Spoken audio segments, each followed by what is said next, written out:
अनिंदिता। इन 8 दुखावती कुमारियों ने अधोलोक से आकर प्रभु को और प्रभु की माता को नमस्कार किया। सवर्तक वायु द्वारा प्रमाण योजन पृथ्वी को शुद्ध किया और शुद्धि का गुरु को अच्छे से साफ किया और रचना की। दूसरी बात बताते हैं, दूसरी 8 मेघंकरा, मेघवती, सुमेघा, मेघमालिनी, तोयधारा, विचित्रा, भारीसेना, बलाहा, इन 8 कुमारियों ने ऊर्ध्वलोक से आकर वंदन किया। तत्पश्चात पुष्पवृष्टि गई।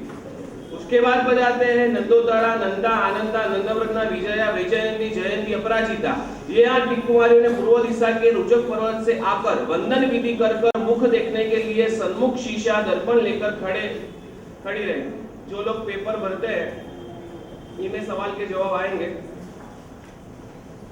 उसके बाद बताते हैं समाहारा, सुप्रदत्ता, सुप्रभद्दा, यशोधरा, लक्ष्मीवती, शेषवती, चित्रगुप्ता, वसुंधरा, ये 8 कुमारियां दक्षिण रुचक पर्वत से आकर हाथ में कलश धारण कर भगवंत और भगवत की मातेश्वरी को स्नान कराती। उसके बाद लीला देवी, सुरा देवी, पृथ्वी, पद्मावती, एकनासा, नवमिका, भद्रा और सीता, ये 8 कुमारियां पश्चिम दिशा के रुचक पर्वत से आकर पवन बुलाने के लिए हाथों में पंख लेकर सामने खड़ी रही। उसके बाद अलंकुशा, मीनकेशी, कुंडरोका, वारुणी, हास, रवप्रभा, रीम और श्रीम, ये 8 कुमारियां उत्तर दिशा के रुचक पर्वत से आकर खड़ी रही। उसके बाद चित्रा, चित्रकनिका, शतेरा और वसुधामिनी, ये 4 कुमारियां हाथों में दीपक धारकर भगवान के आगे खड़ी रही। उसके बाद रूपा, रूपाशिका, सुरूपा, रूपकावती, ये 4 कुमारियां रुचक दिक पर्वत की मध्य दिशा से आकर 4 अंगुल बाकी रख शेष नाल को छेदकर पास में खड्डा खोद पृथ्वी के अंदर रखती है और ऊपर रत्नमय चबूतरा बनाकर उसके ऊपर दुब घास होती है। तत्पश्चात जन्मगृह से पूर्व, दक्षिण और उत्तर दिशा में 3 केले के घर बनाती है। उनमें से दक्षिण दिशा के केले के घर में भगवान और भगवान की माता को ले जाती है और वहां उन्हें तेलादि का मर्दन करती है। फिर पूर्व तरफ के घर में स्नान कराकर वस्त्र और आभूषण की माता को वस्त्र तथा आभूषण पहनाती है। फिर उत्तर दिशा के घर में 2 अरणी काष्ठ घीस कर अग्नि पैदा करती है। चंदन का होम करके उनको दोनों को रक्षा पोती पाती है। अपन जो बोलते हैं ना रक्षा पोती, ठीक प्रथा यहाँ से चालू होती है कि रक्षा पोती में भी एक रक्षा होती है। तो ये रक्षा पोती कौन बांधती है? दिक् कुमारी का। फिर मणि की 2 गोलों को उछालती हुई तुम पर्वत के समान आयुष्य वाले बनो, ये कहकर प्रभु और प्रभु की माता को जन्म स्थान पे रख कर भी अपने स्थान पर चली जाती है। उन दिक् कुमारी के प्रत्येक के साथ 4-4 हजार सामानिक देव होते हैं, 4 महत्तराएं होती है, 16,000 अंगरक्षक देव होते हैं, 7 सेनाएं और उनके अधिपति होते हैं एवं अन्य भी महादिक देवता भी होते हैं और अभियोगिक देवताओं के द्वारा बनाए हुए एक योजन प्रमाण युवा में बैठकर वहां आती है। इस प्रकार दिक् कुमारी से किया हुआ जन्म महोत्सव समझना चाहिए। उस समय पर्वत के समान निश्चल इंद्र का आसन चलायमान हुआ। अब क्या होता है? इंद्र का आसन चलायमान होता है। इस अवधिज्ञा द्वारा इंद्र ने अंतिम तीर्थंकर प्रभु का जन्म हुआ जाना। वज्रमय 1 योजन प्रमाण सुकोसा नाम का गंड इंद्र ने हरिणीगमिसी देव से बजवाया, जिससे समस्त देव विमानों की घंटियां बजने लगी। जो सुकोसा गंड होता है, 1 गंड बजाते तो क्या होता है? देवलोक में जितने भी गंड होते हैं सारे बजने लगते हैं। ऐसा एक सिस्टम होता है, जैसे आपके घर के पास अलार्म होता है ना, किसी को बुलाना है तो ये देवलोक का एक सिस्टम है कि देवलोक के देव को बुलाना है तो एक शुभ सा गंड बजाए, सभी देव हाजिर हो जाते हैं। देव के उपयोग देने पर हरिणीगमिसी देव ने उच्च स्वर से इंद्र की आज्ञा सुनाई। इससे हर्षित होकर देव चलने की तैयारी करने लगे। पालक नाम का देव के बनाए हुए 1 लाख योजन प्रमाण विमान वाला पालक विमान में सवार होकर आया। फिर इंद्र के आसन के सामने इंद्र की अग्रवंशियों के 8 भद्रासन रखे गए। इंद्र के 22 और 84,000 सामानिक देव भद्रासन रखे गए। दक्षिण तरफ 12,000 अभ्यंतर प्रसा के देव के 14,000 भद्रासन रखे गए। इसी तरह 16,000 बाह्य प्रसा के भद्रासन रखे गए। पिछले भाग में 7 सेनाधिपतियों के चारों और प्रत्येक दिशा में 84,000 आत्मरक्षक देवों के। इस प्रकार अन्य भी बहुत देव देवियां वेस्टिज और सिंहासन पर बैठकर गीत गान गाते हुए इंद्र भी वहां से चला। जितने भी देवलोक में जितने भी सारे देवते कहां जा रहे हैं? अभी भगवान का जन्म महोत्सव मनाने के लिए। इसी प्रकार अन्य भी बहुत देव देवियां विस्तृत और सिंहासन पर बैठकर गीत गान गाते हुए इंद्र वहां से चल पड़ा। बालक विमान सिवा अपने अपने विमानों द्वारा और बहुत ही देव चल पड़े। उनमें कितने के देव इंद्र की आज्ञा से, अभी देव कैसे कैसे आते, कोई इंद्र की आज्ञा से आता है, कितने देव मित्र की प्रेरणा से, वो आता है ना शास्त्र में।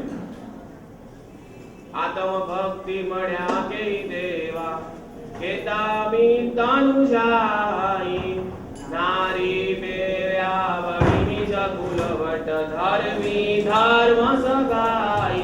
ये श्लोक यहाँ से बना है।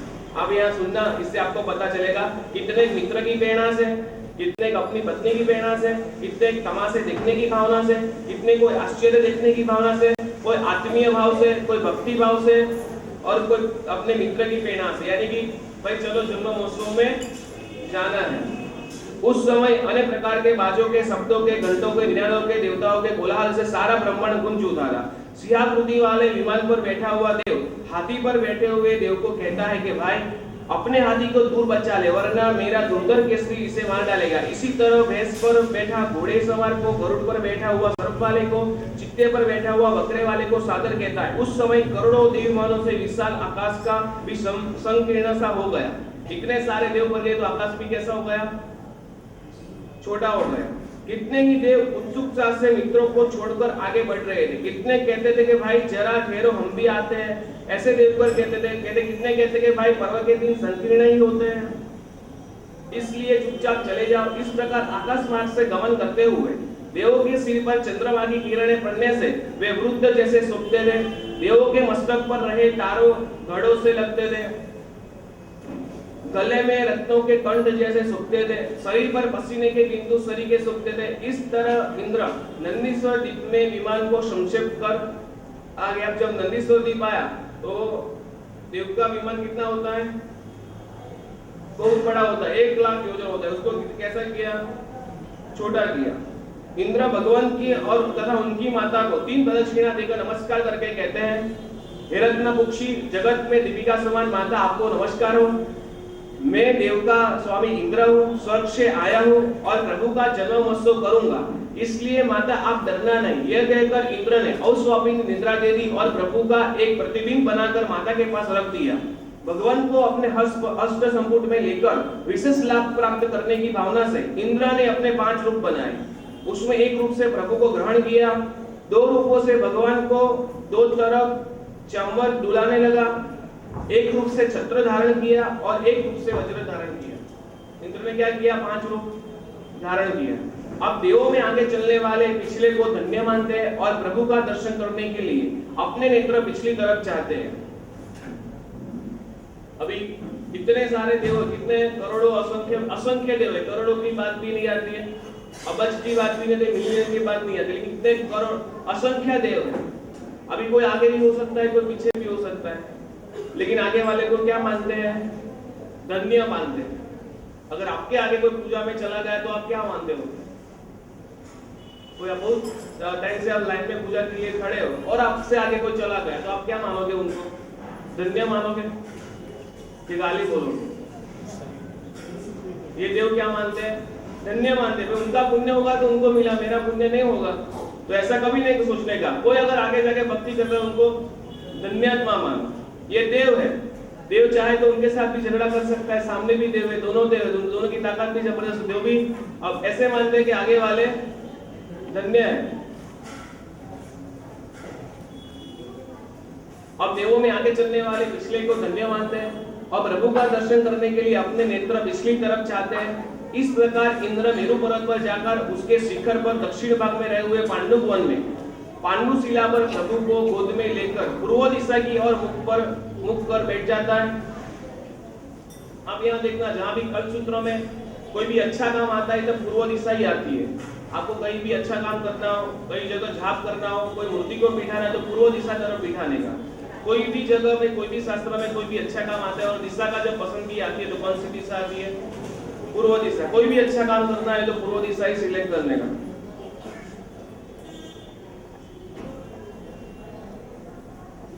उस समय इंद्र प्रभु को चरणों में उपस्थित हो जाते हैं। 10 वैमानिक देव, 20 भुवनपति, 32 वेंतर, 2 ज्योतिष एवं 64 इंद्र की उपस्थिति हो गई। सुवर्ण के, चांदी के, रत्नों के, सोना चांदी के, सुवर्ण रत्नों के, चांदी और रत्नों के, सोना चांदी और रत्नों के, मिट्टी, ऐसे 8 जाति के प्रत्येक के 1800 1 योजन प्रमाण मुख वाले, यानी कि 25 योजन ऊंचे, 12 योजन चौड़े और 1 योजन नाल वाले सभी इंद्रों के 1 करोड़ और 8 लाख कलश होते हैं।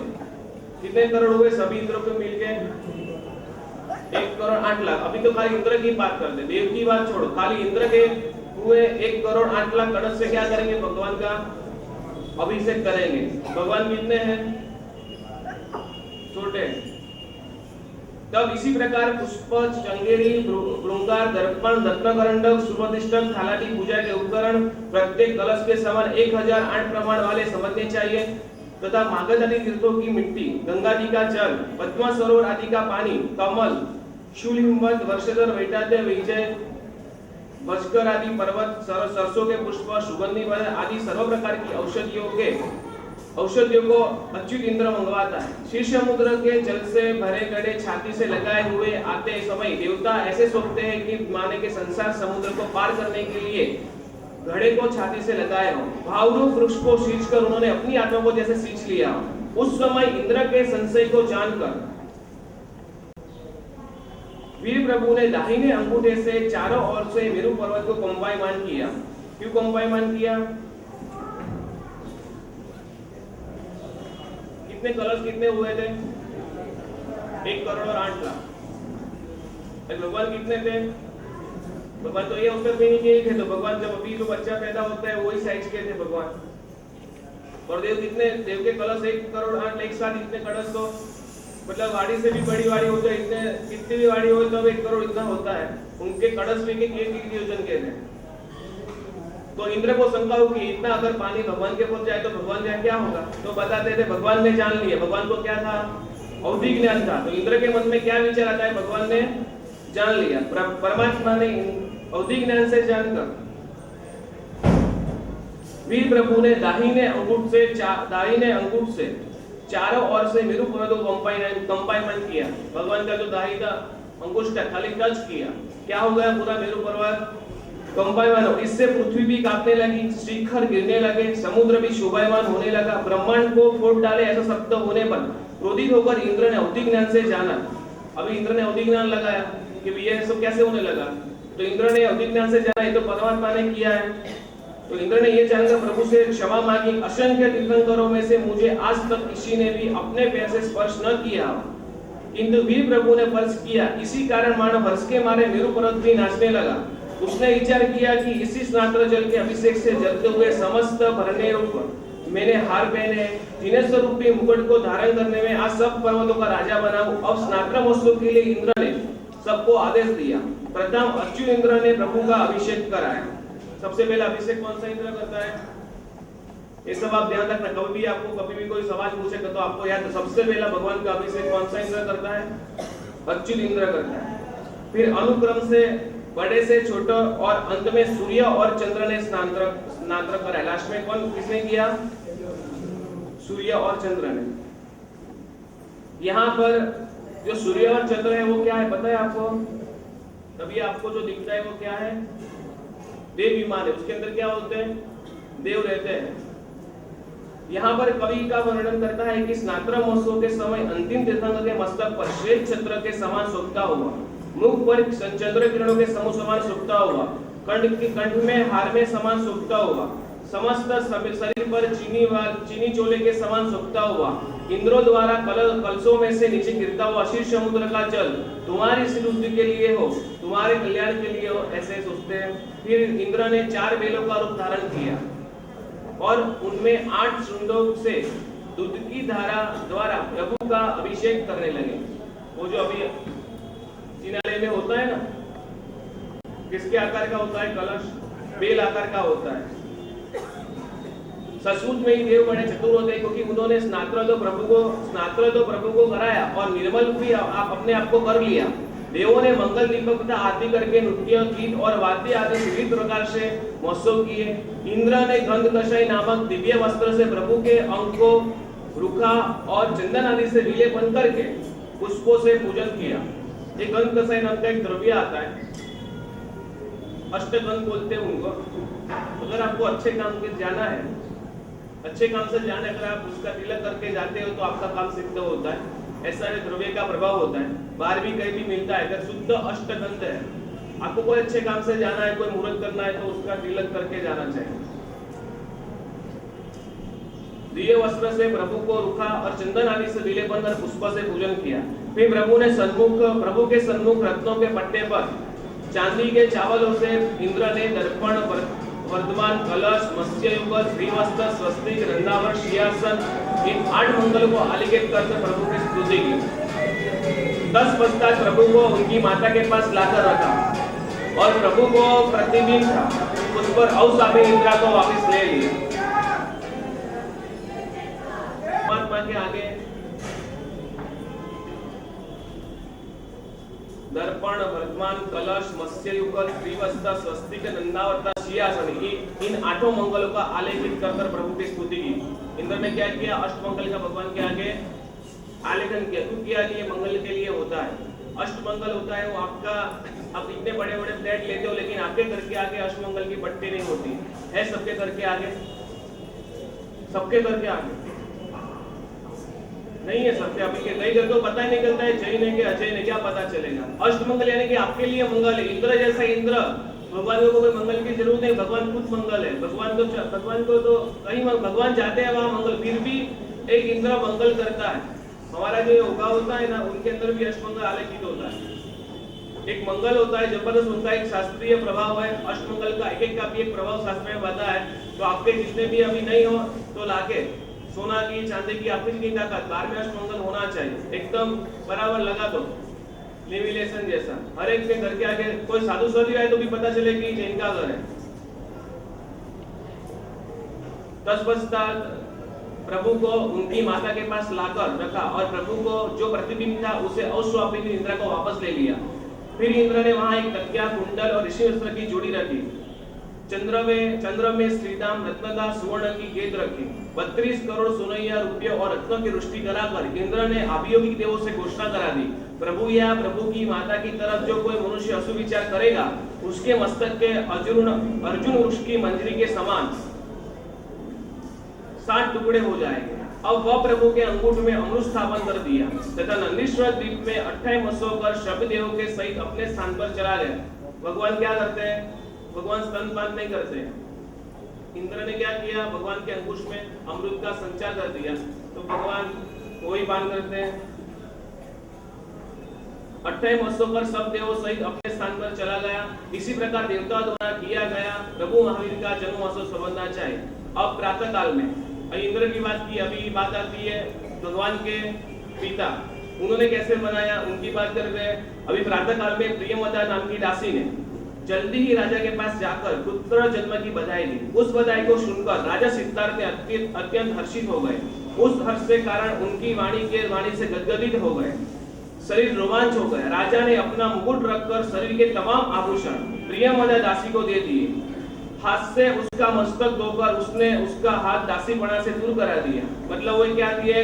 दासी थी, उसका दासीपना भी दूर कर दिया और अपने सारे अलंकार दे दिए। जिस रात्रि में श्रवण भगवान महावीर प्रभु ने जन्म लिया, उसी रात्रि को कुबेर की आज्ञा मानने वाले बहुत से तिर्यक युवक देवों ने राजा सिद्धार्थ के घर में सुवर्ण, चांदी, हीरा, वस्त्र, आभूषण, पत्रों, पुष्पों, फलों की साली आदि बीजों की, पुष्पमालाओं की, सुगंध की, बास्केट की, हिंगला आदि वर्ण तथा द्रव्य की वृष्टि की।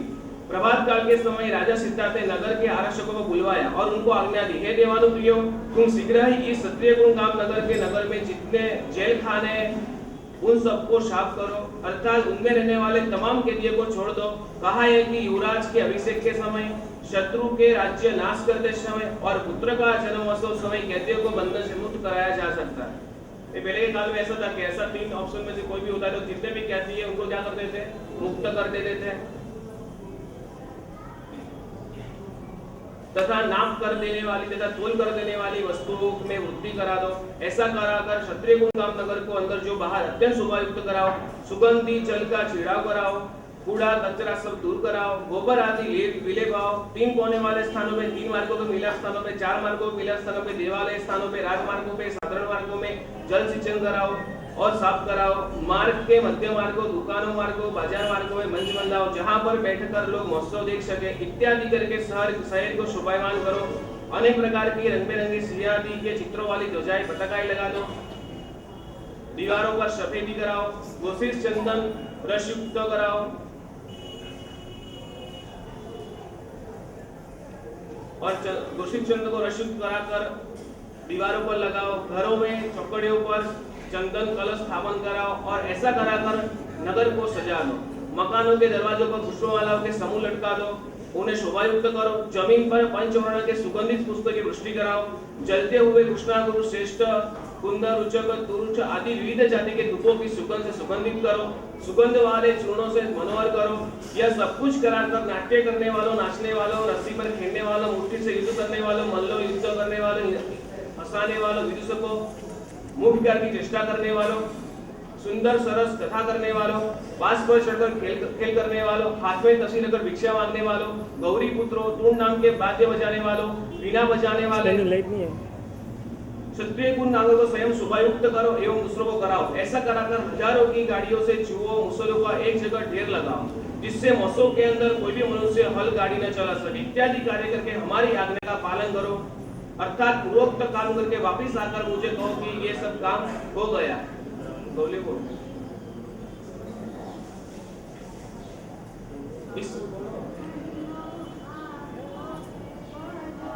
पाकर कौटुंबिक पुरुष हर्ष और संतोष होकर सब सारा काम हो गया ऐसे सिद्धार्थ राजा तो आज्ञा को वापस करते हैं। हर्ष से पूर्ण हृदय वाले दोनों हाथ से मिलकर राजा सिद्धार्थ की आज्ञा को विनय से सुनकर तुरंत ही क्षत्रिय पूर्ण गांव नगर में जाकर कैदियों को छोड़ देने के से लेकर हजारों जुए मुसल एकत्रित करने वाले तमाम कार्य कर राजा सिद्धार्थ के पास आकर आज्ञा पालन का समाचार देते हैं। अब सिद्धार्थ राजा स्वयं वहां से उठकर व्यायामशाला में आते हैं। वहां अनेक प्रकार के व्यायाम करते हैं। व्यायाम करके स्नान घर में जाकर सुगंधित जल से स्नान करते हैं। फिर वस्त्र आभूषण धारण कर सुशोभित होकर राजसभा में आते हैं। अब सर्व प्रकार की रुचि से, सर्वोचित वस्तुओं के संयोग से, सर्व सैन्य से, पालकी घोड़ा आदि सर्व वाहनों से, परिवार के समूह से, सर्व अंत्यु से, सर्व पुष्प वस्त्र गंध माला की शोभा से, सर्व प्रकार की वाचिंत्रों से, सब बाजों से एक साथ ही होने वाले सप्त समूह से युक्त राजा 10 दिन तक स्थिति पातिका नामक महोत्सव करते हैं। उस महोत्सव में बेचने वाली वस्तुओं पर कर माफ कर दिया। प्रतिवर्ष प्रजा से जो कर लिया जाता है उस समय माफ कर देते हैं। इन कारणों से प्रजाजनों से हर्ष द्वारा वह महोत्सव अत्यंत उत्कृष्ट गया। उस महोत्सव में राजा आज्ञा देते हैं कि कोई भी मनुष्य को कोई भी चीज की आवश्यकता हो बिना दाम लिए बिना दुकान से ले सकते हैं। राजा ने क्या किया? किसी को जो भी चीज चाहिए वो बिना दाम ले सकते हैं पूरे नगर में। कल भगवान का क्या हुआ? जन्म महोत्सव आपने मनाया, तो आज आपकी दुकान में कोई भी कस्टमर आएगा, आप क्या बोलोगे? भाई कल हमारे भगवान का जन्म हुआ है। या तो आप भी जो भी भाव में आए उनको नहीं बोलेगा, लेकिन बोलेगा मैं आपको आधे भाव में दे देता हूँ, दे दोगे? कल भगवान का जन्म हुआ है ना, आप मनाना तो पड़ेगा। सिद्धार्थ राजा ने तो मनाया, खाली देखा नहीं। कल आपने मनाया नहीं, खाली देखा है। मैंने वाचन किया भगवान का जन्म हुआ, आपने खाली देखा है, मनाना पड़ेगा ना। आज सब ऑफिस तो जाओगे, ऑफिस तो जाओगे, ऑफिस जो भी जाते होगे तो खाली बोले जो भी कस्टमर आए हमारा भगवान का कल जन्म हुआ है, आज तुम आधे दाम में ले जाओ, तो लगेगा उनको भी लगेगा नहीं ये लोग भी है कि भगवान के जन्म। एक बार उन्होंने खाली इतना भी सोच लिया ना क्या इनका धर्म है, उनको सम्यक दर्शन प्राप्त हो जाएगा। खाली उतना भी उनने सोच आ गई भाई क्या जैन धर्म है, उतना ही खाली सोचा ना तो उनको सम्यक दर्शन का एक गोदी बीज हो गया। आज तो नहीं तो कल तो उनको सम्यक दर्शन मिल ही जाएगा। ये बीज बोलते हैं कि सम्यक दर्शन का बीज रोपण करने का आपको एक लाभ मिल जाएगा। उनके मन में खाली उतना आना चाहिए क्या जैन धर्म है।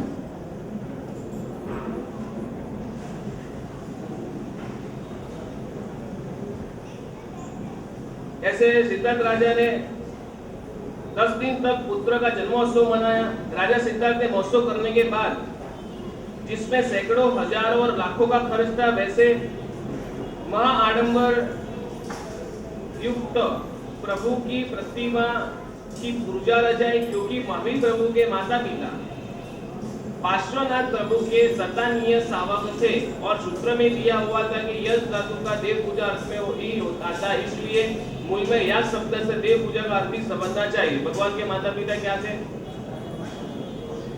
पार्श्वनाथ भगवान थे, उनके शासन के शावक थे। जो भी पेपर भरते उनके लिए काम आएगा। शावकों द्वारा दूसरे यज्ञ का करना असंभव ही है।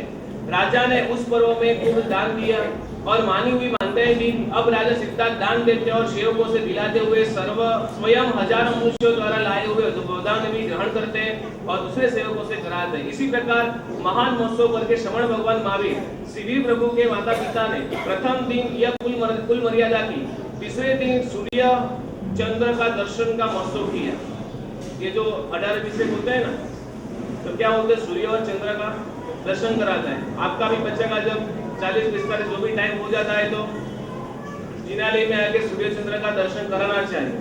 लेकिन ऐसे संघ में उधर रहता नहीं है, लेकिन एक साल के अंदर कहीं भी अभिषेक होता हो, वहां जाके चढ़ावा बोलो, आपके बच्चे को ले जाओ और दर्शन करा सकते हो। एक विधि है कि बच्चा पैदा होने के बाद एक बार उनको सूर्य चंद्र के दर्शन कराने चाहिए। भगवान का तो 3 दिन क्यों है? भगवान ऐसे इतने प्रभावशाली है क्योंकि सारी क्रिया विधि देवों ने की है, तो वहां कोई अशुद्धि नहीं होती है। इसलिए ऐसा नहीं सोचने के जब उनका 3 दिन था तो हमारा भगवान तो भगवान ही है, क्योंकि उनको कोई अशुद्धि नहीं होती है।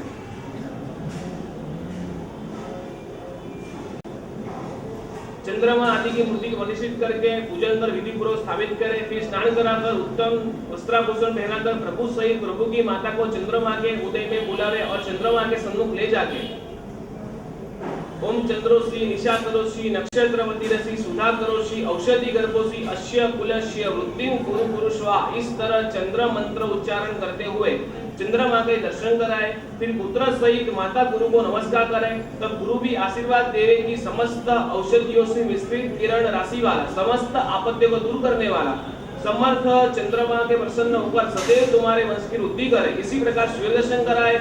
उसमें मूर्ति सुवर्ण या तांबे की रखी।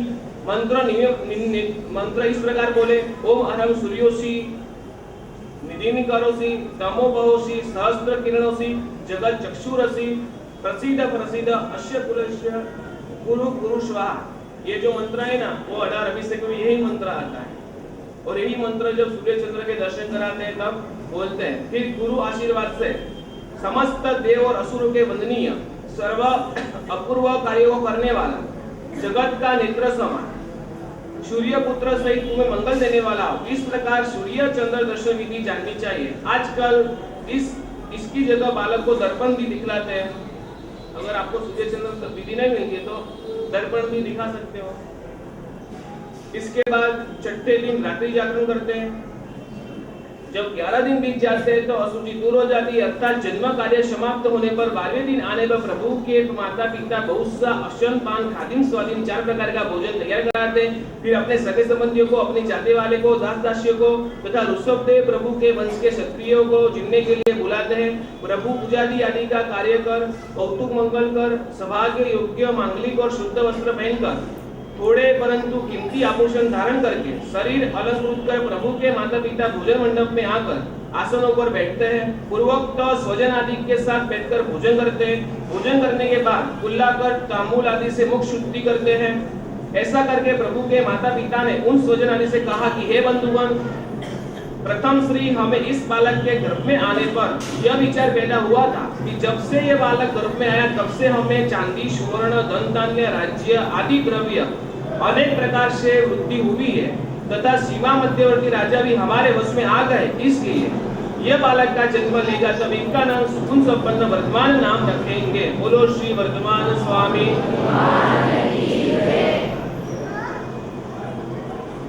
हाँ, कितना दिन के बाद नाम रखा? काश्यप पुत्र वाले श्रवण भगवान महावीर श्री के 3 नाम हुए। कुल कितने नाम थे?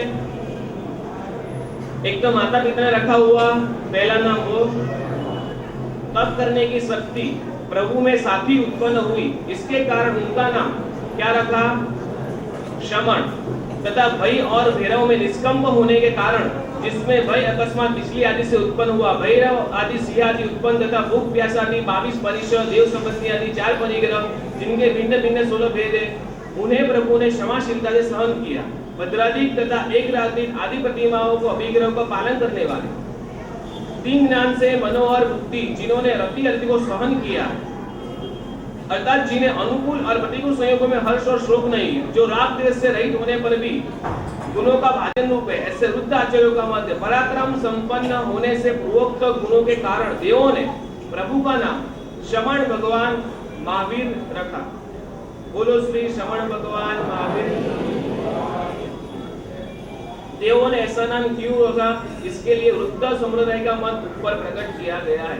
इस प्रकार सुरासुर नरेश्वर द्वारा जिनका मौसम किया है, ऐसे वीर भगवान द्वितीय के चंद्र समान या कलवृक्ष अंकुर समान वृत्ति से प्राप्त हुए, अनुक्रम से हुए चंद्र के समान मुख वाले, ऐरावत के हाथी के समान गति वाले, लाल होठों वाले, दांतों की सफेद पंक्ति युक्त, काले केश से युक्त, कमल के समान कोमल हाथों सहित, सुगंध युक्त श्वास प्रवाल वाले, कांति से विकसित हुए, मति श्रुत और अवधि ज्ञान के सहित वाले, उन्हें पूर्व भव का भी स्मरण था, वे रोग रहित थे, मति कांति धीरज आदि अपने गुणों के द्वारा संसार वासियों से अधिक और जगत में तिलक के समान थे। भगवान जब छोटे थे तब आमल क्रीड़ा जो बोलते हैं वो कैसे करते हैं, उनका वर्णन आता है। एक दिन भगवान महावीर कुमार कौतुक न होने पर भी समान आयु वाले कुमारों से आग्रह से, भगवान को ऐसा कुछ था नहीं कि मैं खेलूं, लेकिन उनके समान बच्चों के आग्रह से उनके साथ आमल क्रीड़ा करने के लिए नगर से बाहर गए। वहां पर सब कुमार वृक्ष पर चढ़ने आदि की क्रिया से क्रीड़ा कर रहे थे। उसी समय सौधर्म इंद्र अपनी सभा में देवों के समक्ष प्रभु के धैर्य आदि गुणों की प्रशंसा कर रहा था। इंद्र ने कहा, हे देवो, वर्तमान काल में मनुष्य लोक में वर्तमान कुमार बालक होते हुए भी बहुत पराक्रमी है, इन्हें देवादि भी डरा नहीं सकते हैं। ऐसा सुनकर एक कोई ईर्ष्यालु देव था, वो खड़ा हो गया। ऐसा थोड़ा होता है मैं जाऊंगा अभी उनको डरा दूंगा, और ऐसा एक देव नीचे आता है। यह विचार करके देव मनुष्य लोक में आया। मुसल समान मोटे चपल दो जीवयुक्त भयंकर बुखार सहित अत्यंत क्रूर आकारधारी क्रोधी विशाल फणायुक्त चमकते हुए मणि वाले पुरुष सर्प का रूप धारण किया। क्या बना? सर्प का रूप धारण किया और उक्षता उसको चारे ओर लपेट लिया। जिस पर चढ़ते उतरते लड़के खेल रहे थे उसे देखकर सारे कुमार भयभीत होकर वहां से भाग गए। वर्धमान कुमार निर्भीक होकर वहां ही खड़ा रहा और वहां जाकर उसे हाथ से पकड़कर दूर फेंक दिया। फिर सब कुमार भगवान के पास आकर गेंद का खेल खेलने लगे, यानी कि दड़े का। वहां देव भी कुमार का रूप धारण करके सबके बीच में आके खेलने लगा। अभी उन्होंने क्या किया?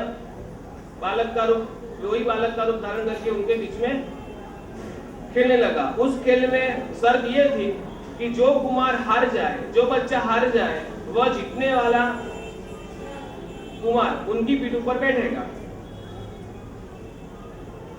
यहाँ पर यह देव कुमार जो देव बना था वो जानबूझकर भगवान कुमार से हार गया। शर्त के अनुसार भगवान कुमार को अपनी पीठ पर चढ़ाकर उस देव ने 7 ताल वृक्ष समान ऊंचा शरीर बना लिया। भगवान ने ज्ञान से उसका स्वरूप जानकर उसकी पीठ पर वज्र के समान कठिन मुष्टि प्रहार किया। उस देव ने मुष्टि प्रहार की वेदना से पीड़ित होकर मच्छर के समान संकुचित शरीर बना लिया और उसने इंद्र का वचन सत्य मानकर अपना स्वरूप प्रकट किया। तब सब वृत्तांत सुनकर प्रभु से अपने अपराध की बारंबार क्षमा मांगी और देव अपने स्थान पर चला गया। भगवान में इतनी ताकत थी। इंद्र ने संतुष्ट होकर प्रभु का वीर नाम रखा और अमल क्रीड़ा का वृत्तांत समझना चाहिए। ये देखकर इंद्र ने ये पूरा देखा, फिर क्या नाम रखा? पहली बार इसने क्या किया? सर्प बना। कैसा सर्प बना? बहुत बड़ा। तो भगवान ने क्या किया? उसको पकड़कर छोड़ दिया। कुछ ध्यान में भी नहीं देखा। दूसरी बार में ये इसने ऐसा किया तो भगवान ने उसको मुष्टि प्रहार किया। पहली बार क्या किया? छोड़ दिया, यानी कि भगवान ने कुछ उपयोगी नहीं लगाया। फिर ये एकदम ताड़ जैसा हो गया तो भगवान ने अपने ज्ञान में देखा कि ये भगवान ने फिर थोड़ा सा मुष्टि प्रहार किया। अपन क्या करते हैं? आपको अगर कोई परेशान करे तो पहली बार छोड़ देते हो। वीर का मतलब क्या हुआ? वीरता का मतलब क्या हुआ? वीर यानी कि कर्म शत्रु के सामने जो जीतता है उनका नाम वीर है। बाह्य शत्रु के सामने नहीं। हम किसके संतान है? महावीर के। महावीर के संतान कैसे होने? महावीर जैसे थोड़ा तो अंश होना चाहिए। अभी प्रभु का पाठशाला में आना, पाठशाला का है ना बच्चों का, पाठशाला गमन। अभी प्रभु पाठशाला गमन कैसे होता है उनकी बात करते हैं। इधर आ 8 वर्ष के प्रभु 8 साल के हुए वो जानकर अति मोह के कारण उन्हें आभूषण आदि पहनाकर पाठशाला में ले गए। उस समय माता पिता ने लग्न स्थिति पूर्वक अति हर्ष होकर बहुत धन व्यय करके बड़ा मूल्यवान मसो किया। हाथी घोड़े के समूह से तथा सुवर्ण गड्डी मुद्रिकाएं, अंकन, कुंडल आदि आभूषणों से अति मनोहर पंचवर्णीय रेशमी वस्त्रों से स्वजन आदि राजकीय मनुष्यों के उन्होंने भक्ति पूर्वक आदर सत्कार किया। पंडित के लिए अनेक प्रकार के वस्त्र आभूषण आदि एवं विद्यार्थियों के लिए सुपारी, सिंगाड़े, खजूर, शक्कर, खांड, चरोली, किशमिश आदि खाने की वस्तुएं भी उन्होंने साथ ले ली। सुवर्ण, चांदी और रत्नों के मिश्रण से बनाए हुए पुस्तकों के उपकरण एवं कलम, दवात, तख्ती को साथ ले लिया। सरस्वती पूजा के लिए मनोहर से तथा बहुत से रत्नों से जड़े सुवर्ण आभूषण भी साथ ले ले। विद्यार्थियों के लिए सुंदर वस्त्र भी ले लिए। इसी प्रकार पढ़ने योग्य सकल सामग्री साथ लेकर प्रभु को कुलवृद्ध स्त्रियों द्वारा तीर्थोदक के स्नान कराकर, श्रेष्ठ वस्त्र आभूषणों धारण कराकर, मस्तक पर छत्र धारण कराकर, दोनों और चामर का व्यंजन कराते हुए चतुरंग सेना सहित आगे अनेक प्रकार के बाजे बजाते हुए सिद्धार्थ उन्हें पंडित के घर ले जाते। परमात्मा को कहाँ ले गए? ले जाने की जरूरत नहीं थी, लेकिन तपस्या तो पंडित के घर ले जाते हैं। पंडित ने भी राजकुमार को पढ़ने योग्य शीर समुद्र के जल समान उज्जवल धोती पहनकर सुवर्ण का यज्ञोपवीत धारण कर केसर के तिलक आदि सामग्री प्रस्तुत की। उस समय पीपल के पत्र समान, हाथी के कान समान, कपटी के ध्यान समान, राजा के मान समान इंद्र का सिंहासन चलायमान हुआ। क्यों चलायमान हुआ इंद्र का सिंहासन? भगवान पढ़ने के लिए गए। भगवान तो क्या थे? ज्ञान के भंडार थे, ज्ञान के धनी थे। भगवान को पढ़ने की कोई जरूरत नहीं थी, लेकिन इंद्र का सिंहासन कंपनी इसलिए हुआ कि 3 लोग के नाम 3 ज्ञान के धनी पढ़ने के लिए जाते तो भी अच्छा नहीं है। अभी इंद्र आकर क्या करते हैं वो बताते हैं। भौतिक ज्ञान द्वारा सर्वोत्तम जानकर इंद्र देवों को कहने लगे, ओह कैसा आश्चर्य है, प्रभु को पाठशाला पढ़ने के लिए जा रहे हैं। यह भी वैसे ही जैसे आम वृक्ष पर उसके पत्तों की बंदरवाल बांधना, अमृत में मिठास डालना, सरस्वती को पाठ सिखलाना, चंद्र में सफेदपन का आरोपण करना, सुवर्ण को सुवर्ण के पानी से छीटे लेना, ऐसे ही प्रभु को पढ़ाने के लिए पाठशाला में ले जा रहे। तीर्थंकर के सामने जो वचन बोलते वे तो माता के समक्ष मामा की प्रशंसा करने समान है। लंका नगरी में जाकर समुद्र की लहरों का वर्णन करना, समुद्र को नमक की भेंट करना, वैसा ही भगवान को पढ़ाना है। जिनेश्वर बिना पढ़े विद्वान, निर्दव्य परमेश्वर और बिना ही अलंकारों से मनोहर है। ऐसे भगवान आपका कल्याण कर, यह विचार करके इंद्र तुरंत ही ब्राह्मण का रूप धारण करके वहां पर आया जहां प्रभु थे। पंडित के आसन पर प्रभु को बैठाकर पंडित के मन में जो संदेह था इंद्र ने उसी विषय में पूछने लगे।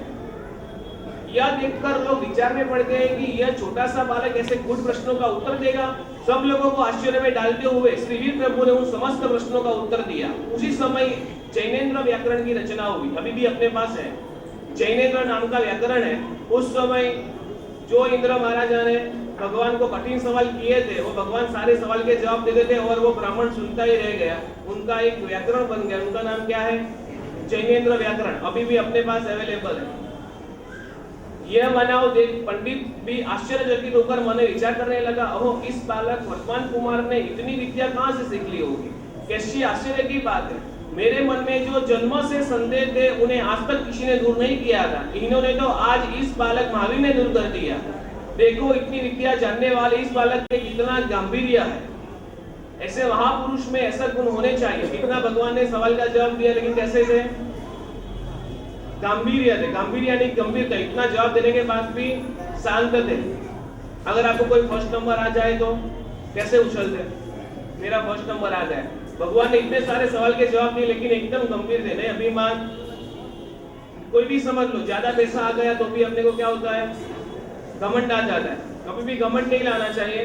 तो महापुरुष की यही विशेषता होती है। महापुरुष इसको ही कहते हैं कि जिनके पास सबसे ज्यादा जो गुण होता है, सबसे ज्यादा कोई वस्तु होती है, कोई भी द्रव्य होता है, उनका अभिमान या घमंड नहीं करते, उनको ही महापुरुष कहते हैं। भगवान की दृष्टि में महापुरुष उनको ही बोलते हैं कि उनको कोई घमंड नहीं होता है। तो ये महापुरुष, और आप आगे भी कोई भी महापुरुष देखना, अपने शास्त्र में बहुत महापुरुष है, उनके जीवन में ऐसा ही है। शरद ऋतु में मेघ गरजता है परंतु बरसता नहीं है। क्या होता है शरद ऋतु में? बोलते हैं ना, गाजिया मेघ जो ज्यादा बोल बोल करता है वो बरसता नहीं, इसलिए ज्यादा भी नहीं बोलना चाहिए। वर्षा ऋतु में वर्षा ऋतु में गरजता है परंतु बरसता नहीं है। इसी प्रकार नीच मनुष्य बोलते तो बहुत है परंतु करते कुछ नहीं, और उत्तम पुरुष बोलते नहीं लेकिन कुछ कर दिखाते हैं। असार पदार्थ का आडंबर ऐसा ही विशेष होता है, जैसे काशी की आवाज होती है वैसे ही सुवर्ण की नहीं होती। आवाज किसकी ज्यादा आती है? कांसे की। अपन हर बार कांसे की थाली क्यों बजाते हैं? ये लोखंड स्टील से भी ज्यादा किसकी आवाज ज्यादा आती है? कांसे की थाली की। और सुवर्ण की थाली कभी सुना कोई बजाया? चांदी की थाली, स्टील की थाली। कांसे की क्यों बोले? कांसे में सबसे ज्यादा आवाज आती है, लेकिन सोने में कभी आवाज नहीं आती। यह विचार करते हुए पंडित को इंद्र ने कहा, हे ब्राह्मण, इस बालक को साधारण मनुष्य मात्र समझना ठीक नहीं है, किंतु ये तीन लोक के नाम एवं सर्व शास्त्रों के पारगामी और अंतिम तीर्थदर्शी महावीर स्वामी भगवान है। इस प्रकार वो ब्राह्मण ने भी क्षमा मांगी। इस प्रकार भगवान की स्तुति कर इंद्र अपने स्थान पर चला गया। अभी भगवान के पारिवारिक जीवन की बात करते हैं कि भगवान की पुत्री का नाम क्या था, जमाई का नाम क्या था। सब याद रखना, तीन लोग के नाम के रिलेटिव के नाम है। अगर आपको और कोई पूछा जाए कि अमिताभ बच्चन का पुत्र कौन, तो आपको पता चलेगा? अभी आप सबको पूछोगे भगवान की पुत्री का नाम क्या था, सब बोलोगे? क्यों? अमिताभ की बहू का नाम पता होगा आपको? बड़े कौन है? भगवान के वो। वही बात है ना, आपको धर्म का कुछ नॉलेज लेने की इच्छा नहीं होती है। बाहर का सब देखते हो, करते हो, परीक्षा में खाली कभी कभी आना है, नहीं हो तो नोट कर लेना, याद कर लेना। खाली भगवान का थोड़ा बहुत है तो अपने को याद होना चाहिए। कोई भी महावीर स्वामी भगवान के जिनालय में गए तो खाली उधर भी याद करो। कुछ आता नहीं है तो उतना तो याद कर सकते हैं। इसी प्रकार यह पाठशाला भेजने का अधिकार संबंध से आगे प्रभु की बाल्यावस्था बीतने पर, जवानी आने पर, भोग समर्थ होने पर उनके माता पिता ने शुभ मुहूर्त देखकर राजा समरवीर की यशोदा नाम की पुत्री का पाणी ग्रहण कराया। पाणी ग्रहण यानी कि क्या कराएं? शादी कराएं। किसके साथ? यशोदा का पिता का नाम क्या था? अभी तो बोला मैं, समरवीर। राजा समरवीर राजा की पुत्री यशोदा के साथ पाणी ग्रहण कराया। उसके साथ सुख भोगते हुए प्रभु को एक पुत्री हुई और उसे एक राजकुमार। किसके साथ मैरिज कराया भगवान की पुत्री का? जमाली के साथ। इनका नाम सबको याद है क्योंकि ऐसे भी लोगों को जमाई का नाम जल्दी याद रहता। भगवान का जमाई का नाम सबको याद है क्योंकि सबको जमाई क्या होते हैं? उनकी भी एक शेषवती नाम वाली पुत्री हुई जो प्रभु की दोती लगती है। जमाली की पुत्री हुई, उनका नाम क्या हुआ? शेषवती। श्रवण भगवान महावीर के पिता काश्यप गोत्रीय थे, उनके 3 नाम थे। भगवान के पिता भी थे, उनके कितने नाम थे? 3 नाम थे, सिद्धार्थ, श्रेयांश और यशस्वी। श्रवण भगवान महावीर प्रभु की माता का वासिष्ठ गोत्र था। इस प्रकार उसके 3 नाम थे। भगवान की माता थे, उनके भी कितने नाम थे? सवाल के जवाब में आएगा। त्रिशला, विद्यदिन्ना और प्रीतिकारिणी। त्रिशला, विद्यदिन्ना और प्रीतिकारिणी। श्रवण भगवान के चाचा का नाम, चाचा यानी अंकल, क्योंकि अभी अंकल में तो चाचा मामा सब कुछ आ जाता है। सुपार्श्व नाम था। बड़े भाई का नाम नंदीवर्धन था, बहन का नाम सुदर्शना था और श्री का नाम यशोदा था। और जो कौटिन्य गोत्रीय थे, भगवान की जो पत्नी थी उनका गोत्र का नाम क्या था? कौटिन्य। श्रवण भगवान महावीर प्रभु की पुत्री काश्यप पुत्री वाली थी और उसके दो नाम थे। भगवान की जो पुत्री थी उनके कितने नाम थे? दो, एक अणोज्जा और दूसरी प्रियदर्शना। श्रमण भगवान महावीर प्रभु की काश्यप पुत्री वाली एक दोती थी, उसके दो नाम थे, शेषवती और यशस्वी। अभी क्या करेंगे भगवान? दीक्षा लेंगे। तो दीक्षा कैसे लेते हैं उनकी बात करते हैं। प्रभु अब सकल कलाओं में कुशल, दर्द भटिकने वाले, सुंदर, उपयुक्त, सर्व गुणों से अलंकृत, सरल, विनयवान, सिद्धार्थ राजपूत, ज्ञानकुल में चंद्र समान, वज्र वृषभ नारा संग्रहण वाले, विदेह दिन्न नामधारी, गृहस्थावास में सुकुमार और दीक्षा समय पर परिजन सहने वाले, ऐसे कठिन परिजन सहने वाले समर्थ भगवान महावीर प्रभु 30 साल तक गृहस्थावास में रहे। कितने साल? संसारी पढ़े में कितने साल थे? 30 साल। माता पिता के स्वर्गवास बाद बड़े भाई नंदीवर्धन की आज्ञा लेकर जो गर्भ में प्रतिज्ञा की थी कि माता पिता जीते जी मैं दीक्षा नहीं लूंगा, अभी उनकी प्रतिज्ञा क्या हुई? पूर्ण हो गई। सो पूर्ण हो जाने पर आवश्यक सूत्र के अभिप्राय से 28 वर्ष बीतने पर उनके माता पिता चौथे स्वर्ग में गए। कितने स्वर्ग में? भगवान के मारे चौथे स्वर्ग में। और दूसरा एक मतांतर है कि आचरण सूत्र के अनुसार अनशन करके 12वें देवलोक में गए। तब प्रभु ने अपने बड़े भाई नंदीवर्धन से कहा, हे भाई, हे राजन, मेरा अभिग्रह पूर्ण हुआ है, अतः मैं दीक्षा ग्रहण करूंगा। तब नंदीवर्धन ने कहा कि हे भाई, माता पिता की वीरता से खिन्न हुए मुझे ऐसी बात कहकर घाव पर नमक छिड़कने का काम करते हो। प्रभु ने कहा, भाई, माता पिता, बहन, भाई का संबंध जो इस जीव को अनेक बार बांधा है। अभी आपका जो भी संबंध है वो कितनी बार हुआ? भगवान ने भी क्या बोला? अनेक बार। यानी भगवान भी खुद बोलते हैं ऐसे भी जो हमारे जो संबंध है कितनी बार हुए? अनंत बार हुए। अभी भी आपके जितने भी रिलेशन वाले हैं कितनी बार हुए? अनंत बार हुए। ये भगवान उनको क्यों समझाते हैं? कि नंदीवर्धन उनको दीक्षा की आज्ञा दे दे। आपको अगर दीक्षा की भावना है तो याद रखना कि आपको भी किसी को समझाने में कम आएगा। एक थेरे भी ये समझाने कि भाई ऐसे अपने सारे रिलेशन कितनी बार हुए?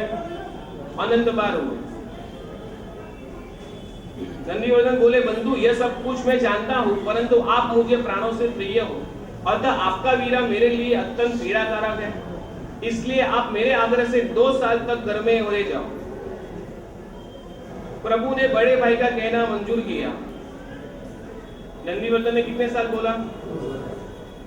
क्योंकि अभी अभी उनके माता पिता का स्वर्गवास हुआ था और अभी अभी उनको इतने आघात में थे। 2 साल के बाद हाँ बोलेंगे। आपको दीक्षा दिलाएंगे होगी तो क्या बोलेंगे? अभी तो रुक जा। लेकिन अंदर में भावना क्या होती है? अभी थोड़ा टाइम जाने दो तो ऑटोमेटिक उनका भाव संसार में आ जाएगा। लेकिन नंदीवर्धन का ऐसा नहीं था। 2 साल के बाद आज्ञा दे देंगे। राजा नंदीवर्धन ने भी बड़े भाई ने मंजूर कर दिया।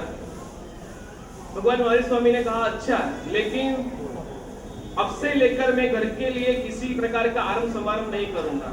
भगवान ने क्या बोला? ठीक है, आपका मानना है, लेकिन अब से लेकर मैं किसी घर का आरंभ समारंभ नहीं करूंगा। मैं प्रासूप आहार पानी ग्रहण करूंगा।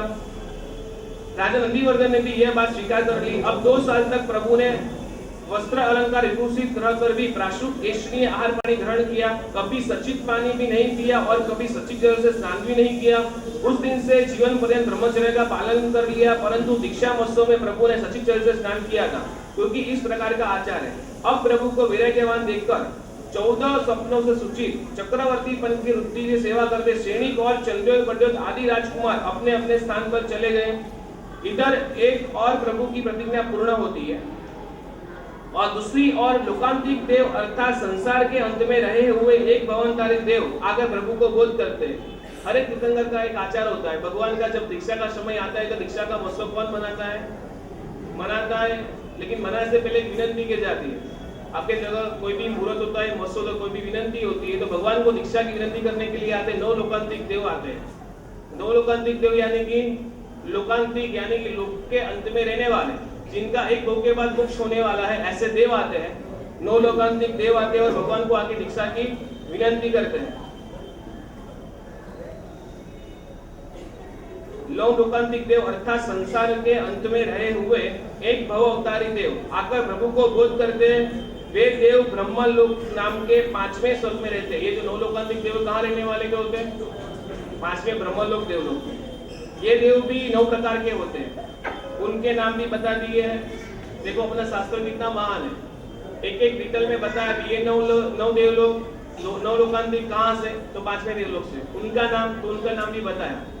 अपना शास्त्र ऐसा भी कहीं भी अद्दर नहीं है, एक एक डिटेल बताया हुआ है। 9 देव के नाम बताते हैं, सारस्वत, आदित्य, वो, वरुण, गर्गोत्वय, कुशीन, अव्यापान, अग्नि और अरिष्ट है। प्रभु यद्यपि स्वयं बुद्ध थे तथापि उन देवों का यह आचार्य होता है। भगवान तो खुद पता ही था दीक्षा लेंगे, उनका एक आचार है कि भगवान को आगे विनती करनी चाहिए। ये देव आकर भगवान को इष्टवाणी से, मनोहर वाणी से अभिनंदित करते हुए स्तुति करके कहने लगे, हे जयवंत प्रभु, हे भद्रकारी प्रभु, हे कल्याणवान प्रभु, आपकी जय हो। हे भगवान, हे लोक के नाथ, आप प्रतिबोध हो, प्राप्त हो, उत्तम क्षत्रिय व सकल जग के प्राणी का हित करने के लिए धर्म तीर्थ की प्रवर्तना करो। ये तीर्थ के संसार में, ये समस्त लोक में समस्त जीवों को सुखाकारी और मोक्ष देने वाला होगा। यह कहकर जय जय शब्द बोलने लगे। समण भगवान महावीर प्रभु को मनुष्य से उचित अनुपम योग वाला केवल उत्पन्न और टिकने वाला अभिज्ञान था। उसने भगवान तभी दीक्षा ले, बगल तो भगवान का जन्म हुआ था। जो लोग जन्म महोत्सव मना सकते हो, दीक्षा महोत्सव भी मना सकते हैं। आज क्या होगा, भगवान की दीक्षा होगी, तो दीक्षा के बिना हम कैसे जा सकते हैं, दीक्षा सुने बिना। भगवान की दीक्षा होगी, दीक्षा की मैं बाद में बोलूंगा, पहले यहाँ जाहिरात होगी फिर दीक्षा का बोलूंगा कि आप भी ऐसे हो ना तो सीधा भाग जाओगे, बराबर है महेंद्र। बस अभी दीक्षा का आएगा, मैं बाद में ही बोलूंगा। अभी जो भी जाहिरात संघ की बात करते हैं, बस 2 पेज है। जन्म महोत्सव मनाए तो दीक्षा महोत्सव भी मनाएंगे। बोलो, उस काल और उस समय में शरद काल का पहला महीना और पहला पक्ष था। उस मार्गशीर मास में कृष्ण पक्षी 10वें दिन पूर्व दिशा तरफ छाया के आने पर प्रमाण सहित न कम न अधिक ऐसी अंतिम पुरुषी के आने पर सुवध नाम के दिव्य विजय नाम के मुहूर्त में छठ की तपस्या करके शुद्ध लेशिया वाले भगवान पूर्वोक्त चंद्रप्रभा नाम की पालकी में पूर्व दिशा की ओर मुख करके सिंहासन पर बैठे थे। वहां भगवान की दाहिनी और हंस के लक्षण युक्त वस्त्र, धोती आदि लेकर महत तरीका बैठी। बाई और दीक्षा के उपकरण लेकर भगवान की दाई माता बैठी। भगवान की पिछली और हाथ में श्वेत वस्त्र धारण लेकर उत्तम श्रृंगार धारण कर एक तरुण स्त्री बैठी। ईशान कोने में एक स्त्री संपूर्ण भरा हुआ कलश लेकर बैठी। अग्नि कोने में मणिमय पंखा हाथ में लेकर बैठी। फिर महाराजा नंदीवर्धन की आज्ञा से राजपुरुष जब उसकी पालकी को उठाते हैं तब तुरंत ही सक्रेंद्र दाहिनी और नीचे की बाहु को उठाते हैं। ईशानेंद्र उत्तर और ऊपर की बाहु को उठाता है। चमरेंद्र दक्षिण और नीचे की बाहु को उठाता है। बलिंद्र उत्तम और नीचे की बाहु को उठाता है। शेष भुवनपति ज्योतिष और वैमानिक इंद्र हाथ लगाते हैं। आकाश में देवता पंचवर्ण की पुष्टि करते हैं। दुंदुभिया बजाते हैं। अपनी अपनी योग्यता के अनुसार पालकी को उठाते हैं। फिर शक्रेंद्र और ईशानेंद्र उन बाहों को छोड़कर भगवान को चावड़ डुलाते हैं। इस प्रकार जब भगवान की पालकी में बैठ के दीक्षा लेने के जा रहे थे तब अनेक देवी देवियों आकाश तल शरद ऋतु में पद्म सरोवर के तुल्य प्रफुल्लित अलसी के वन समान, कल्यर के वन सरिका पंखा के बगीचे समान, पुष्पित तिल के वन समान मनोहर शोभता था। निरंतर बजते हुए बम्बा, बेरी, मृदंग, दुंदुभी और शंखादि के निनाद गगन में गूंज रहे थे और निरंतर बजने वाले अनेक वाद्यों के सुंदर शब्द सुनकर नगर की स्त्रियां अपने कार्य को छोड़कर वहां आई हुई थी। अपने विभिन्न प्रकार की चेष्टाओं से पुरुषों को आश्चर्यचकित करती थी। कहा है कि स्त्रियों के 3 चीजें अधिक प्यारी होती है, एक तो क्लेश, दूसरा काजल और तीसरा सिंदूर। राइट है, ये शास्त्र में लिखा है तो राइट ही होगा। पहला क्लेश, दूसरा काजल और तीसरा सिंदूर। ऐसे ही ये 3 वस्तु भी प्यारी होती है, एक दूध, दूसरा जवाई और तीसरा बाजा। उनकी चेष्टाएं निम्न प्रकार की थी। मतलब भगवान की दीक्षा लेने के लिए जो भी स्त्री आई थी उनकी चेष्टाएं क्या थी वो बताते हैं। इतनी उत्साहित थी, कुछ बालिकाएं शीघ्रता से कारण अपने गालों पर काजल के अंक और आंखों में कस्तूरी डालकर आ गई। इतनी एक उत्सुकता से चित उदर होने पर कारण गले में आभूषण, पैरों में गले में पहनकर आई। इतनी एक ने गले के हार तगड़ी की जगह पहना हुआ था और तगड़ी का हार की जगह पहना हुआ था। गोसीर चंदन पैरों में लगाया हुआ था, मेहंदी शरीर पर लगाई हुई थी। कोई अर्ध स्नान किए भगी हुई कपड़ों से पानी टपकती आ रही थी। कुल खुले केस, पगली सी दौड़ती हुई आ रही थी। ऐसी अवस्था में आती हुई किस पुरुष को प्रथम त्रास और जाने के बाद हास्य न कराती थी। यहाँ तक कि किसी के शरीर वस्त्र भी खिसक गए थे, किसी ने हाथ भी नाड़ा पकड़ा हुआ था। ऐसी परिस्थिति होने पर भी किसी को शर्म न लग रही थी, क्योंकि सभी का ध्यान प्रभु के मुख पर केंद्रित था। कितने एक स्त्रियां तो भगवान का दीक्षा महोत्सव देखने के उत्साह से यहाँ तक बेईमान हो गई थी। अपने रोते हुए बच्चे को छोड़कर पास में खड़े बिल्ली को लेकर आ गए। कितनी उत्सुक थे भगवान को दीक्षा देखने के लिए। यहाँ सुनना है तो भी कितने लोग बैठे। मैंने बताया था अभी थोड़ी देर के बाद भगवान का दीक्षा महोत्सव बनाऊंगा, तो भी आधे चले गए। हमने कोई उत्सुकता है ही नहीं कि भगवान का दीक्षा महोत्सव मेरे को सुनने को मिलेगा, मैं बैठ के ही जाऊं, खाली जन्म महोत्सव सुना। दीक्षा इंपॉर्टेंट नहीं है। भगवान के जितने भी 5 कल्याणक ये कल्प सूत्र में आएंगे, ऐसी आपकी भावना होनी चाहिए कि मैं भी कल्याणक नहीं छोड़ूंगा। ये अभी तो दूसरा कल्याणक है, अभी कितना कल्याणक बाकी? नहीं, तीसरा है। चवन हो गया, जन्म हो गया, दीक्षा, केवल ज्ञान और निर्वाण, यानी कि मोक्ष कल्याण। तो किसी ने बिल्ली के बच्चों को ही अपना बच्चा समझकर गोद में उठा के ले आई। उस रिया तो भगवान के दर्शन कर मन में ही कहती थी, आहा कैसा सुंदर रूप है, कैसा तेज है, आहा कितना शरीर का सौभाग्य है, मैं विधाता की चतुराई पर पारखेल करूं, जिसने ऐसा सुंदर रूप बनाया है। विकसित कपोल वाली कितनी स्त्रियां भगवान के मुख देखने में ऐसी तल्लीन हो गई थी कि उनके शरीर के सुवर्ण के आभूषण निकल पड़ने पर भी उन्हें मालूम नहीं पड़ा, यानी कि अपने सोने के सुवर्ण के आभूषण गिर गए फिर भी मालूम नहीं पड़ा।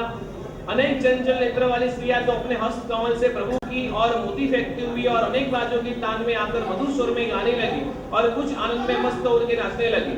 इस प्रकार नगर की नारियों के द्वारा जिनका दीक्षा महोत्सव देखा जा रहा था, ऐसे प्रभु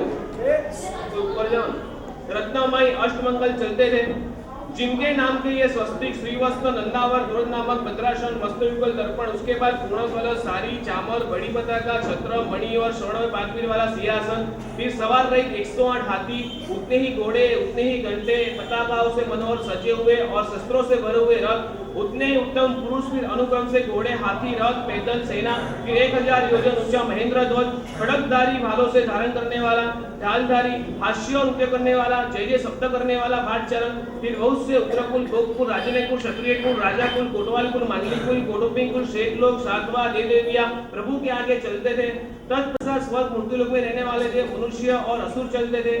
आगे शंख बजाने वाले, चक्रधारी, हलधारी, गले में सुवर्ण हल्के आकार वाले आभूषणधारी, मुख से चाटु वचन बोलने वाले, दूसरों को जिन्होंने अपने कंधे पर बैठाया हुए ऐसे मनुष्य, वीरुदा वाली बोलने वाले, घंटा लेकर चलने वाले, इन सबसे वेष्टित प्रभु को पुलकी रुद्ध स्त्रियां इष्ट विशेषणों वाले वचनों से अभिनंदन करती बोलती थी, जय जय नंदा, जय जय बद्दा, अर्थात हे समुद्धिमान, हे भद्रकारक, आपका जय हो, आपको भद्र हो, अजित इंद्रियों का अतिचार नहीं, ज्ञान दर्शन चैत्र से वश करो, वश किए हुए श्रवण धर्म का पालन करना, हे प्रभु सर्व विघ्नों को जीत कर मोक्ष को निवास करना, राग द्वेष रूप मल्लों को नष्ट करो, हे प्रभु उत्तम शुक्ल ध्यान से धैर्य प्रवीण होकर अष्ट कर्म को जीत कर शत्रुओं को नाश करना, हे वीर अप्रमत होकर 3 लोक रूप में मल्ल युद्ध का अखाड़ा है, उसमें तुम विजय पताका ग्रहण करना, तिमिर रहित अनुपम केवल को प्राप्त करना, पूर्व तीर्थंकरों द्वारा कथन किए हुए अकुटिलित मार्ग के परिसरों की सेना को नष्ट कर अपने मोक्ष मार्ग रूप केवल ज्ञान को प्राप्त करना, परम पद को प्राप्त करना, हे ऋषभ क्षत्रिय शवान, आप जय हो, विजय हो, आप बहुत दिनों तक, बहुत से पक्षों तक, बहुत ही महीनों तक, बहुत से ऋतुओं तक, बहुत ही 6 मासियों तक, बहुत से वर्षों तक उपसर्गों से निडर होकर बिजली सिंहादि के भयों से क्षमाशीलता से सहन करते हुए विजय को प्राप्त करना और आपके धर्म रीतों का अभाव हो, ऐसा कहकर जय जय शब्द बोलने लगे।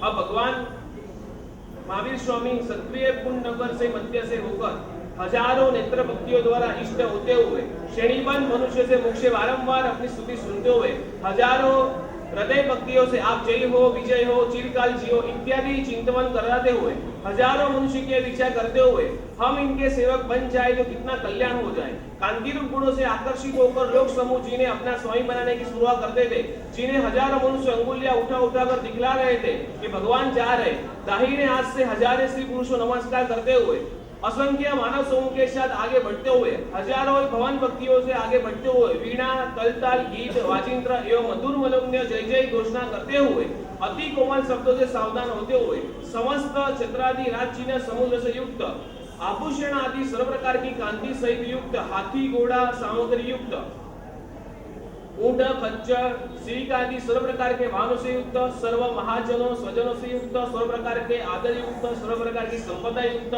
सर्व शोभा युक्त, सर्व हर्ष की उत्कृष्टता पूर्वक 18 प्रकार की नगर में निवास करने वाली प्रजाओं सहित, सर्व नाटकों, सर्व तालदारों, अंत्यऊर, सर्व पुष्प गंध माला अलंकारों शोभा युक्त, बाजों सहित, ध्वनि सहित, बड़ी रुद्धि सहित भगवान की दीक्षा का महोत्सव कितना जबरदस्त है। यानी कि पूरा नगर में जितने भी जो भी बजाने वाले, गाने वाले, नृत्य वाले सबको बुलाया हुआ है। ऐसे महोत्सव के साथ दीक्षा ग्रहण करने के लिए जाते हुए प्रभु के पीछे चतुरंगी सेना विस्तृत एवं छत्र मनोहरधारी नंदीवर्धन चल रहा है। उपरोक्त आडंबर युक्त भगवान क्षत्रियकुंड नाम नगर के बीच के निकलकर अभी कहाँ आएंगे? भगवान नाथवंड नाम के उद्यान में अशोक नाम के वृक्ष के नीचे जाते हैं। वहां जाकर प्रभु पालकी को ठहरा देते हैं। भगवान पालकी से नीचे उतरकर अपने अंग से स्वयं सारे आभूषण उतार देते हैं। भगवान कैसे दीक्षा लेते, ऐसे सोचना चाहिए भगवान कैसे दीक्षा लेते थे।